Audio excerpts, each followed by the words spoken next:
Alright, अब electrical properties का मतलब क्या हुआ कि ऑब्वियसली जो सॉलिड्स हैं they have a tendency to conduct electricity, right, on the basis of this कि वो कितनी इलेक्ट्रिसिटी कंडक्ट करते हैं या वो केपेबल हैं इलेक्ट्रिसिटी कंडक्ट करने की कि नहीं, हम लोग इलेक्ट्रिकल प्रॉपर्टीज में सॉलिड्स को क्लासिफाई करते हैं मेजरली इनटू टू, ठीक है।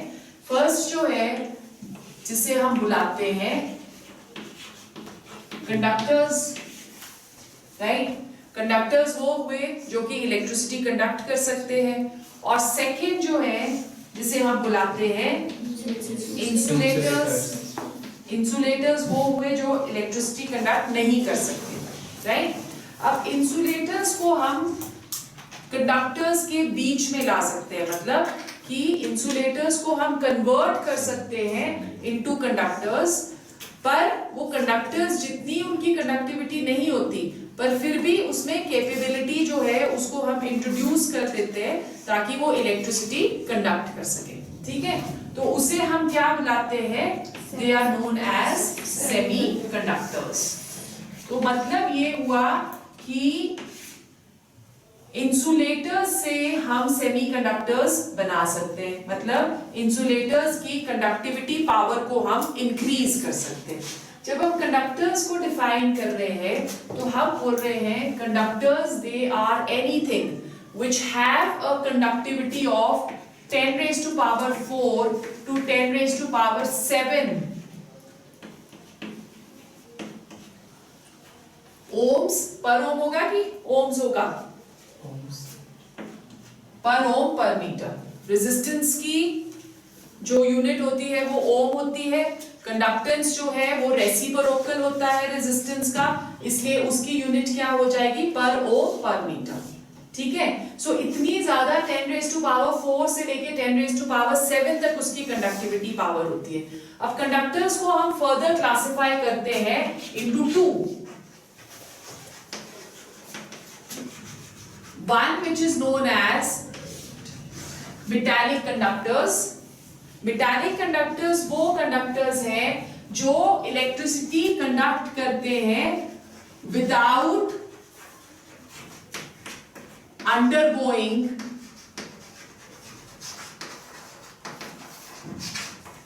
any chemical change।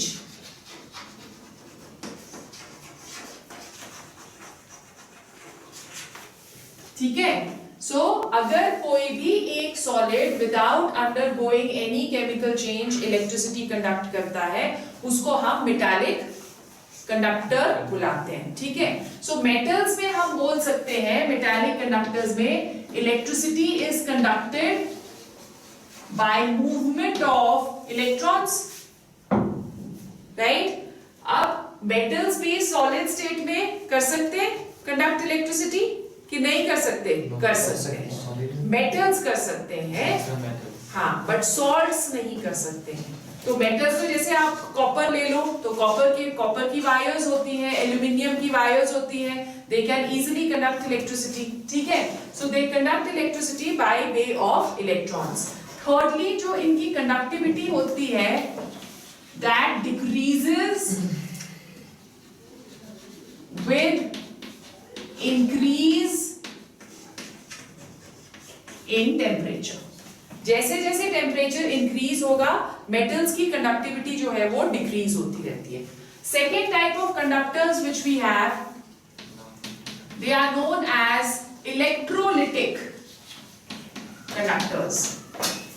अब एक और चीज, क्योंकि मेटालिक कंडक्टर्स इलेक्ट्रॉन्स की मूवमेंट से इलेक्ट्रिसिटी कंडक्ट करते हैं तो इनको हम इलेक्ट्रॉनिक कंडक्टर्स भी बुलाते हैं। They are also known as electronic conductors, ठीक है। इलेक्ट्रोलिटिक कंडक्टर्स जो है वो इलेक्ट्रिसिटी कंडक्ट करेंगे by undergoing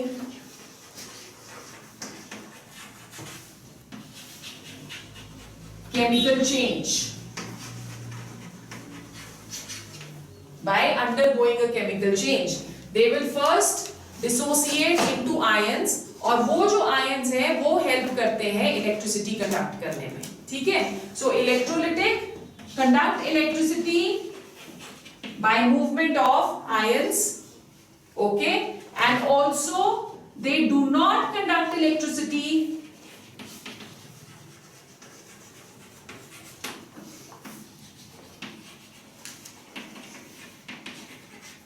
in the solid state.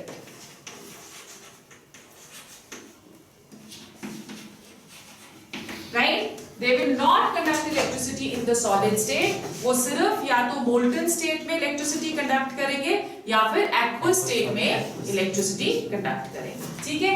फिर उसके बाद we come to semiconductors. Semiconductors जो हैं they are of two types. Okay? One we say that the semiconductors they are known as intrinsic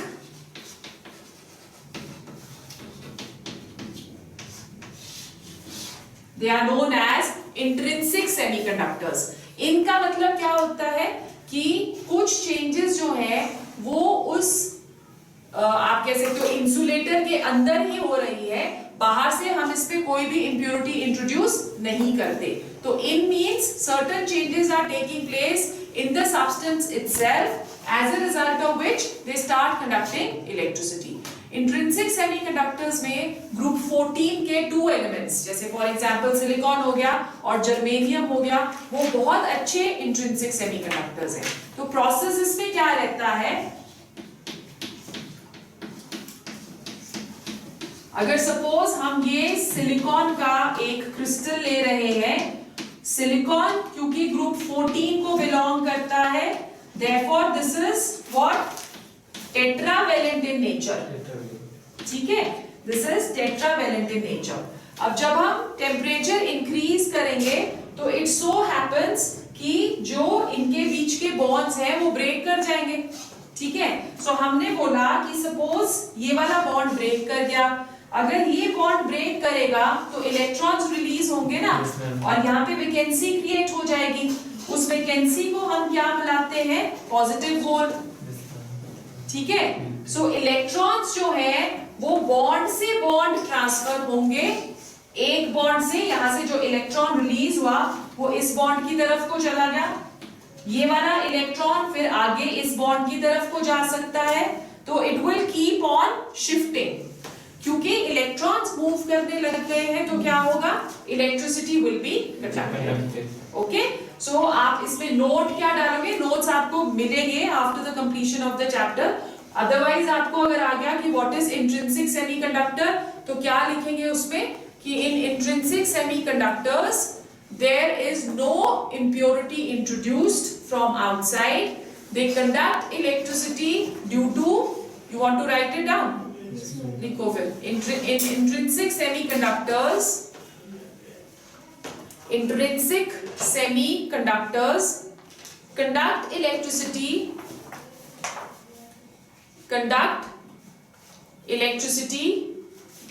by virtue of increase in temperature. By virtue of increase in temperature. As the temperature increases,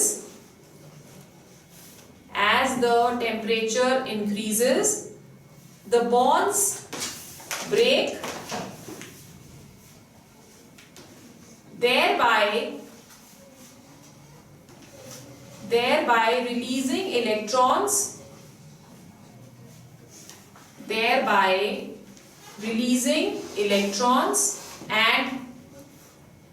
and creating positive holes,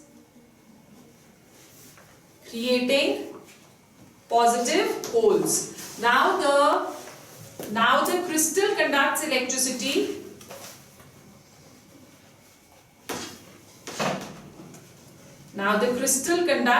electricity both by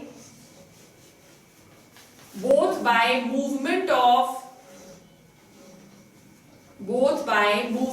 electrons and positive holes. Similar kind of semiconductor similar kind of semiconductor is also formed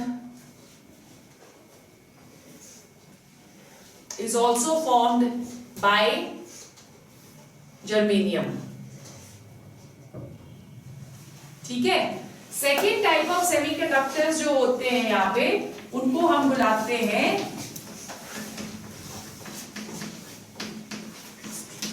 extrinsic. अब नाम क्या बोल रहा है? X means कि अब इसमें हम बाहर इंट्रोड्यूस करेंगे. ठीक है, सो एक्सट्रिंसिक टाइप में we have two types of semiconductors, one which is known as N type and the other one that is known as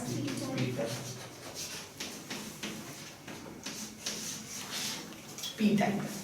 Right? N type, N का मतलब यहाँ पे क्या होता है? Concentration of negative charge. So अगर concentration of negative charge है तो N type जो है वो इलेक्ट्रिसिटी कंडक्ट करेगा by movement of electrons. ठीक है, so we are saying, let's put it that side. What are we saying? कि अगर हम डिस्कस करते हैं N type,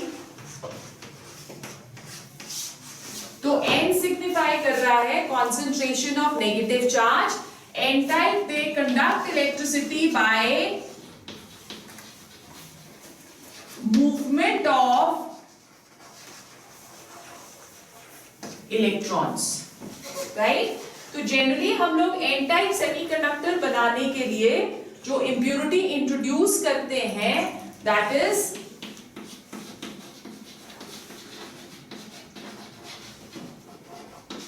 pentavalent impurity. Right, that is pentavalent impurity. Pentavalent का मतलब क्या हुआ? Which has 5 valencies. So example हम यहाँ पे दे सकते हैं. हम ग्रुप 14 को जो ये हम इम्प्योरिटी इंट्रोड्यूस करते हैं उस प्रोसेस को हम डोपिंग बुलाते हैं. ठीक है, सो हम ग्रुप 14 को डोप कर रहे हैं with group 15. Right, so group 14 में हम ले लेते हैं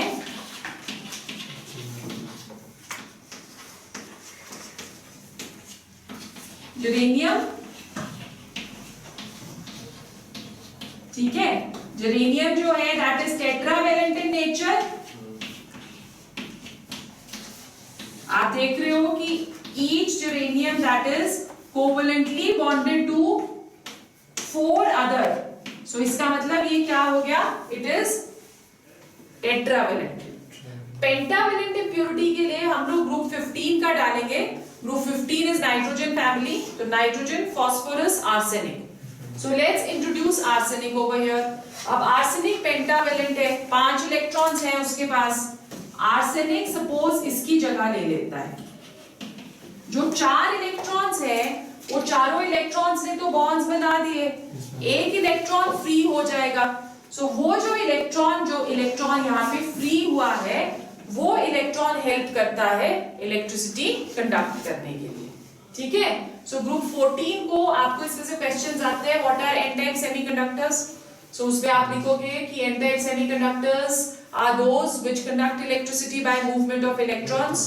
ठीक है, सेकंड इसमें क्वेश्चन 1 मार्क का आता है कि कौन सी टाइप ऑफ इंप्योरिटी हम लोग डालते हैं to form N type semiconductors. तो हम कौन सी टाइप डाल रहे हैं? पेंटावेलेंट. ठीक है, फिर थर्ड आ सकता है गिव एन एग्जांपल कि एन टाइप सेमीकंडक्टर हम बना रहे हैं तो ग्रुप 14 को हम कौन से ग्रुप से डोप करेंगे? 15 से. ठीक है, तो ऐसे क्वेश्चंस हमको इस वाले सेक्शन से आ सकते हैं. The second type of semiconductor we have is P type semiconductor.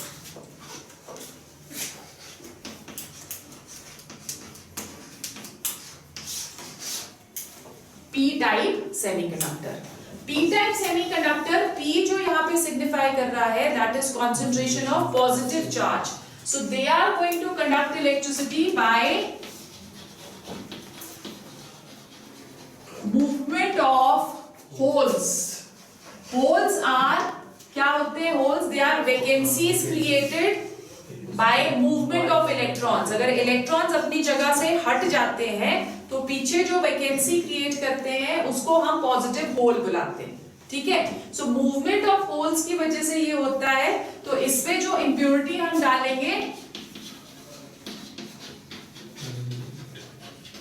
That is going to be trivalent, ठीक है। So we are going to put trivalent impurity in this, और एग्जाम्पल हम ले सकते हैं कि हम ग्रुप 14 को डोप कर रहे हैं बाय ग्रुप 13,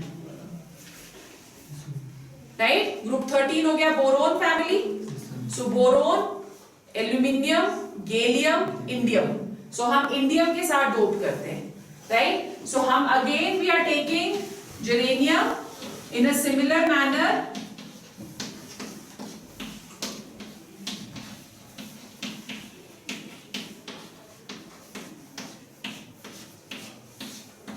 ठीक है।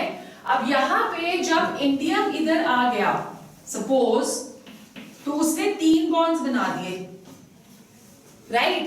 3 बॉन्ड्स बना के उसके बाद क्या होगा कि इंडियम के पास एक वैकेंसी क्रिएट हो गई है यहाँ पे due to movement of this electron from here. तो वो जो यहाँ पे वैकेंसी क्रिएट होती है उसको हम क्या बुलाएंगे, that will be known as a positive hole. और आपको ये याद रखना है कि करंट फ्लो करता है in an opposite direction to the movement of electrons and to the same direction as the movement of positive holes. समझ आ गया? ये वाला जो आपका टॉपिक है ये एग्जामिनेशन पॉइंट ऑफ व्यू से बहुत इंपॉर्टेंट है। आपको जनरली आता है कि इंट्रिंसिक और एक्सट्रिंसिक सेमीकंडक्टर्स कौन से हैं, या आपको 3 मार्क्स का सीधा क्वेश्चन आ सकता है कि what are semiconductors, what are its types. So अगर 3 मार्क्स का आता है तो आपने पहले सेमीकंडक्टर्स को डिफाइन करना है कि क्या होते हैं, फिर उसके बाद बताना है कि वो इंट्रिंसिक और एक्सट्रिंसिक है, ठीक है। फिर ये डायग्राम ड्रॉ करना पड़ेगा, फिर एक्सट्रिंसिक में एन टाइप और पी टाइप को अलग अलग एक्सप्लेन करना पड़ेगा, तब आपको उसमें 3 मार्क्स कंप्लीट मिलेंगे। Have you understood? So these are the electrical properties. Now the question over here comes कि क्यों मेटल्स जो है वो अपने आप ही इलेक्ट्रिसिटी कंडक्ट करते रहते हैं। जैसे ही हम लोग पोटेंशियल डिफरेंस अप्लाई करेंगे थ्रू अ मेटल, तो वो अपने आप से इलेक्ट्रिसिटी कंडक्ट करने लग जाएगा। क्यों ऐसे सब्सटेंसेस हैं जैसे इंसुलेटर्स हैं, जैसे प्लास्टिक हो गया, वुड हो गया, वो क्यों नहीं इलेक्ट्रिसिटी कंडक्ट करते? उनको भी तो कोई ना कोई मतलब there should be some reason कि वो इलेक्ट्रिसिटी कंडक्ट नहीं करते हैं। तो उसके लिए एक थ्योरी दी गई थी which was known as conduction band theory. Okay, so let's see what does this theory say. So what is conduction band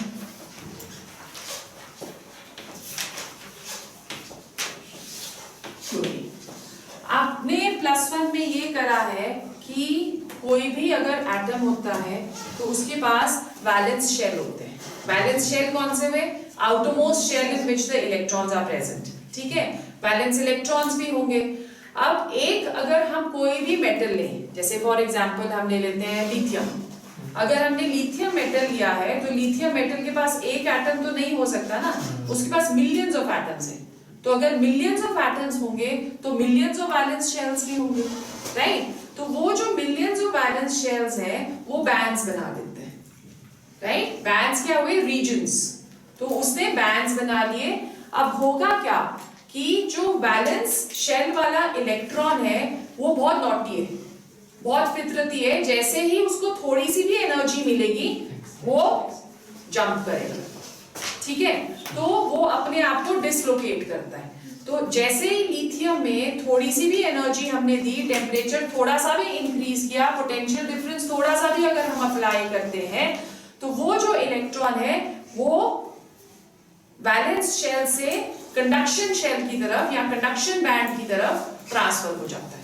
conduction band की तरफ जो भी इलेक्ट्रॉन्स ट्रांसफर होंगे वो इलेक्ट्रिसिटी कंडक्ट करेंगे, ठीक है। तो उसी के बेसिस पे ये कंडक्शन बैंड थ्योरी दी गई कि अगर बैलेंस बैंड और कंडक्शन बैंड के बीच में एनर्जी गैप कम है, राइट, तो इलेक्ट्रॉन्स इजीली बैलेंस से कंडक्शन बैंड की तरफ को जंप कर सकते हैं और वो इलेक्ट्रिसिटी कंडक्ट कर सकते हैं। तो इट वाज सीन कि if this is the energy, it was seen that metals में बैलेंस बैंड और कंडक्शन बैंड के बीच में कोई भी एनर्जी गैप हमें नजर नहीं आ रहा। अगर हम ये मेटल्स का ड्रॉ कर रहे हैं तो there is no energy gap, electrons automatically valence shell से कंडक्शन बैंड में इजीली मूव करेंगे and they will start conducting electricity.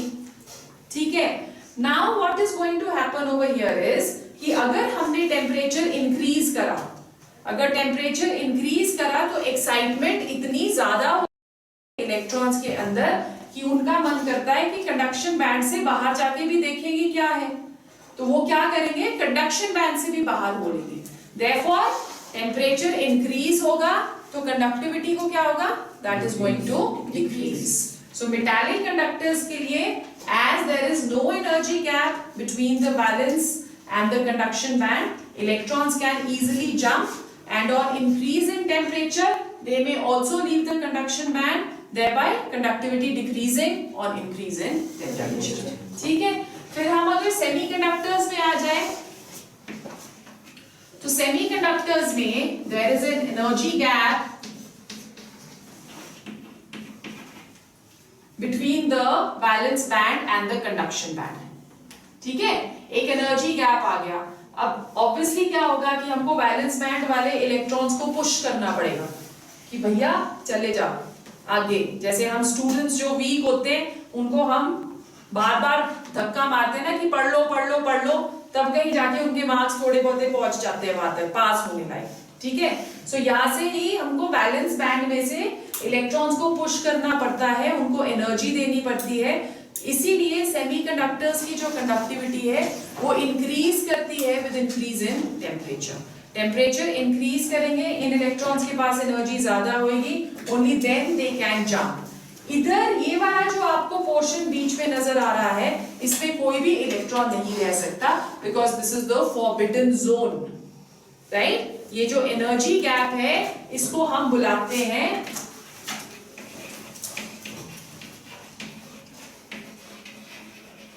Forbidden zone. तो मतलब इलेक्ट्रॉन्स या तो वैलेंस बैंड में होंगे या इलेक्ट्रॉन्स कंडक्शन बैंड में होंगे, they can not be in the forbidden zone. So semiconductors की जो कंडक्टिविटी है that increases with increase in temperature. पर जब हम इंसुलेटर्स की तरफ को जाते हैं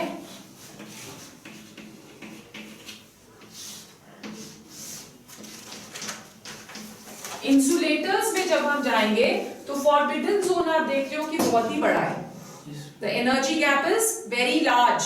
सो क्योंकि यहाँ पे एनर्जी गैप बहुत लार्ज है तो इनको हम जितना मर्जी पुश कर लें, जितना मर्जी एनर्जी दे दे, ये कंडक्शन बैंड तक जंप नहीं कर सकते। So therefore insulators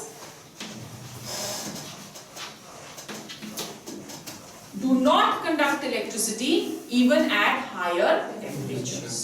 Have you understood? So these are the electrical properties. Let's go to magnetic properties.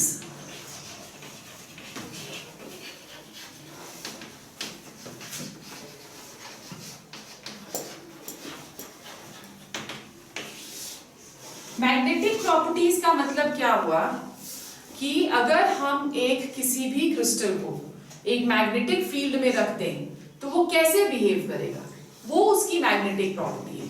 Okay, so मोटा मोटा हम क्रिस्टल्स को क्लासिफाई करते हैं into 3 types. First which is known as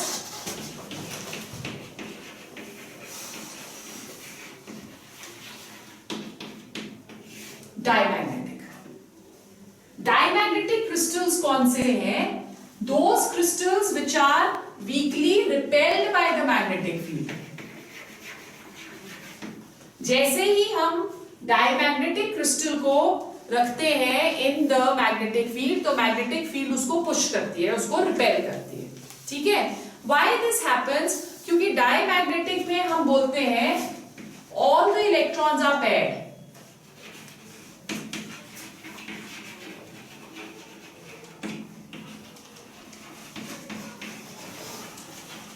अगर आपको 11th का याद है तो पॉलीज एक्सक्लूजन प्रिंसिपल बोलता है कि एक ऑर्बिटल में मोर देन 2 इलेक्ट्रॉन्स नहीं होते और वो दोनों भी जो होंगे वो ऑपोजिट स्पिन्स वाले होंगे। ठीक है, तो अगर ऑपोजिट स्पिन्स वाले हैं तो जो एक का इफेक्ट होगा वो दूसरा कैंसिल आउट कर देगा, क्योंकि एक क्लॉकवाइज रोटेट कर रहा है और दूसरा एंटी क्लॉकवाइज रोटेट कर रहा है, ठीक है। सो उसकी वजह से क्योंकि सारे इलेक्ट्रॉन्स इसमें पेयर्ड होते हैं तो नेट आप बोल सकते हो मैग्नेटिक मोमेंट, जो हम मैग्नेटिक प्रॉपर्टी है उसको हम लोग मैग्नेटिक मोमेंट के थ्रू मेजर कर सकते हैं। तो मैग्नेटिक मोमेंट ऐसे क्रिस्टल्स का जीरो हो जाता है। तो अगर वो जीरो हो जाएगा तो they will be repelled by the magnetic field.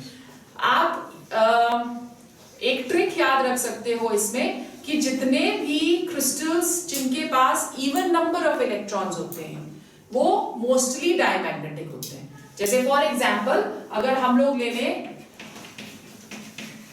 Benzene C6H6, सो आप टोटल नंबर ऑफ इलेक्ट्रॉन्स अगर इस पे करोगे 6 6 36 है ना, 36 प्लस 6 कितने हुए, 36 plus 6 is 42. So 42 is even number. Therefore, this is going to behave as diamagnetic. ठीक है? In a similar manner, let's take another one. Sodium chloride. Sodium के पास कितने इलेक्ट्रॉन्स होते हैं? 11 और इसके पास 17. So total number of electrons 28. So this is also going to be diamagnetic.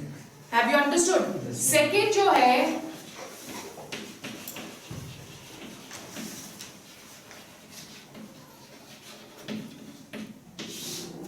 Paramagnetic, right? अब paramagnetic जो होते हैं they are weakly attracted by the magnetic field. अगर हम इनको मैग्नेटिक फील्ड में रखेंगे तो मैग्नेटिक फील्ड इनको वेलकम करती है, they are attracted by the magnetic field. अब इसमें unpaired electrons are present. Unpaired electrons, so unpaired electrons की वजह से क्या होता है, कुछ नेट मैग्नेटिक मोमेंट पैरामैग्नेटिक में प्रेजेंट रहता है। तो इसलिए अगर वो नेट मैग्नेटिक मोमेंट है तो वो क्या होंगे, they will be attracted by the magnetic field. इसमें एक ट्रेंड रहता है कि जितने ज्यादा नंबर ऑफ अनपेयर्ड इलेक्ट्रॉन्स होंगे उतना ही ज्यादा वो पैरामैग्नेटिक होगा। इसको हम इस वाली प्रॉपर्टी को डिटेल में पढ़ेंगे डी ब्लॉक एलिमेंट्स में, ठीक है? तो ऐसे मैं आपको बता रही हूं अभी कि जितने ज्यादा अनपेयर्ड इलेक्ट्रॉन्स उतना ज्यादा paramagnetic character. So there are certain ions, जैसे फॉर एग्जांपल Fe3 पॉजिटिव हो गया या Cr3 पॉजिटिव हो गया, they behave as paramagnetic in nature because इनके पास अनपेयर्ड होते हैं या इनके पास odd number of electrons present रहेंगे। ओके, जैसे हमने डायमैग्नेटिक में करा कि उनके पास इवन, तो पैरामैग्नेटिक में odd number of electrons are present. Have you understood? Okay, फिर उसके बाद थर्ड हमारे पास आते हैं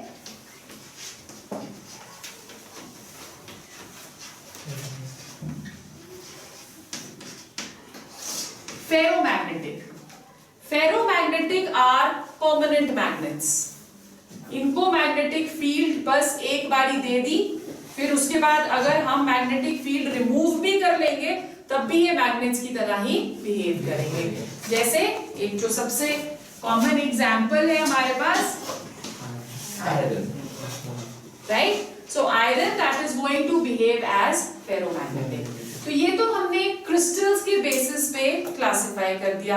अब अगेन हम बोलते हैं कि अगर हम कोई भी सब्सटेंस लेते हैं, कोई भी सॉलिड लेते हैं, उसके पास एक एटम प्रेजेंट नहीं, उसके पास बहुत सारे एटम्स, हर एक एटम के पास इलेक्ट्रॉन्स, हर एक इलेक्ट्रॉन्स की अरेंजमेंट अलग अलग, ठीक है? कोई सीधे हैं, कोई उल्टे हैं, तो अलग अलग अगर अरेंजमेंट होगी तो हम क्या करते हैं कि एटम्स का एक रीजन बना देते हैं। ओके, और उस रीजन को हम क्या बुलाएंगे, जैसे हमने सपोज हमारे पास 100 एटम्स हैं, तो 100 एटम्स में हमने 10-10 एटम जो है उसका एक रीजन बना दिया, तो हमारे पास कितने रीजन्स हो जाएंगे? 10। इन रीजन्स को हम क्या बुलाते हैं? They are known as domains. Okay, अब ये जो 10 एटम्स हैं इसमें अरेंजमेंट कैसी है और नेक्स्ट 10 में अरेंजमेंट कैसी है, उसके बेसिस पे भी हम क्रिस्टल्स को फर्दर क्लासिफाई करते हैं। Okay, so on the basis of domains,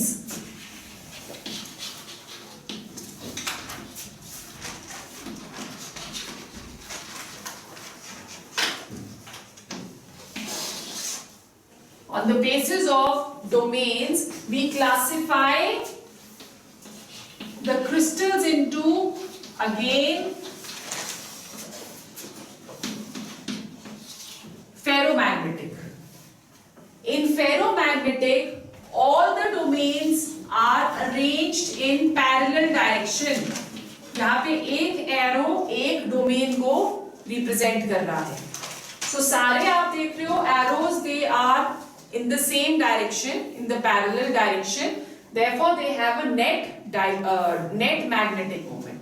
तो ये ferromagnetic जो होते हैं, they are going to be permanent magnets. ठीक है. एक एग्जाम्पल हमने ऑलरेडी आयरन ले लिया था ना. एक एग्जाम्पल हम इसमें ले सकते हैं क्रोमियम ट्राइऑक्साइड जो है ये यूज होती थी. अब तो कैसेट्स आती नहीं है. पिछले जमाने में अब तो पेन ड्राइव्स हैं और ब्लूटूथ है और टेक्नोलॉजी जो है वो बहुत ज्यादा एडवांस हो चुकी है. ठीक है. अब आप किससे अगर आपने डाउनलोड करना है अपने मोबाइल पे गाना तो आप songspk.com या गाना किसी से भी आप डाल सकते हो. उसमें सावन भी है एक और, है ना. बट पहले जब हम तुम्हारी एज के थे तो हम कैसेट्स ही सुनते थे. कैसेट प्लेयर होता था एक छोटा सा और उसमें एक कैसेट होती थी. ठीक है. और उस कैसेट के ऊपर एक छोटी सी टेप होती थी, रोल करती थी. उसमें एक छोटी सी एक मैग्नेट बनाया होता था फोम के ऊपर. वो मैग्नेट का क्या सिग्निफिकेंस था कि जो टेप रोल हो रही है वो टेप उसी वाले फोम के ऊपर रोल हो और डिसलोकेट ना हो. वो जो मैग्नेटिक टेप बनी होती थी वो क्रोमियम ट्राइऑक्साइड की बनती थी. ठीक है. कि जैसे ही करंट पास हुआ, पोटेंशियल डिफरेंस अप्लाई हुआ और ये मैग्नेट की तरह बिहेव करने लग जाता है. तो ये उस टेप को इधर उधर नहीं जाने देता. ठीक है. सेकेंड टाइप जो हमारे पास आते हैं, they are known as anti ferromagnetic.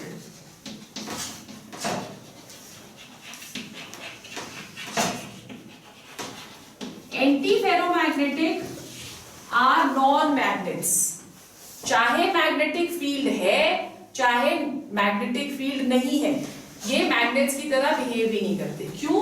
क्योंकि यहाँ पे जो डोमेन्स हैं they are arranged in parallel and anti-parallel directions, parallel and anti-parallel directions in equal numbers. एक पैरेलल हो गया तो दूसरा एंटी पैरेलल हो गया, फिर एक पैरेलल हो गया तो दूसरा एंटी पैरेलल हो गया. ठीक है. They are present in anti parallel. तो इसका इफेक्ट ये कैंसिल कर देगा और इसका इफेक्ट ये कैंसिल कर देगा. तो मैग्नेटिक मोमेंट क्या हो गया? Zero. So they are non-magnets. Example हम ले सकते हैं manganese dioxide. Then the third type that is known as ferrimagnetic.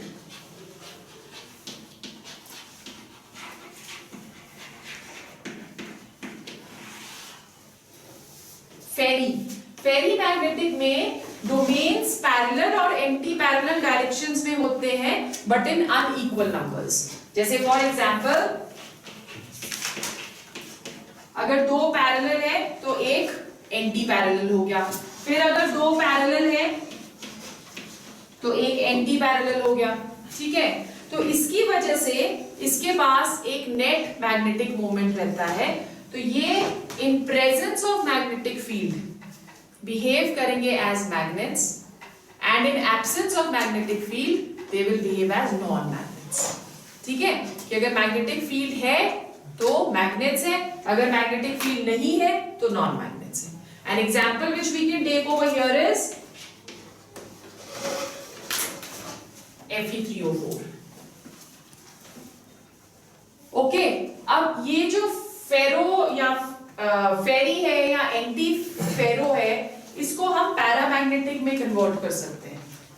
जब हम टेम्परेचर इंक्रीज करते हैं तो इलेक्ट्रॉन्स की मूवमेंट इंक्रीज होती है. Okay. As a result of which randomization of the spins take place. Randomization of the spin का मतलब क्या हुआ कि they will change their spin. ठीक है. जैसे फॉर एग्जांपल हमारे पास V2O5 है. अगर हम V2O5 को 750 केल्विन पे हीट करेंगे तो ये पैरामैग्नेटिक पैरामैग्नेटिक में कन्वर्ट हो जाएगा। क्यों? क्योंकि स्पिन्स जो है वो चेंज हो जाती है। और ये 750 क्या हुआ, इसको हम इसका क्यूरी टेम्परेचर या क्यूरी पॉइंट बुलाते हैं। सो क्यूरी टेम्परेचर या क्यूरी पॉइंट क्या हुआ, that temperature at which ferrimagnetic substances convert into paramagnetic. Have you understood? So with this we finish the chapter and we can have a test on Monday. ठीक है?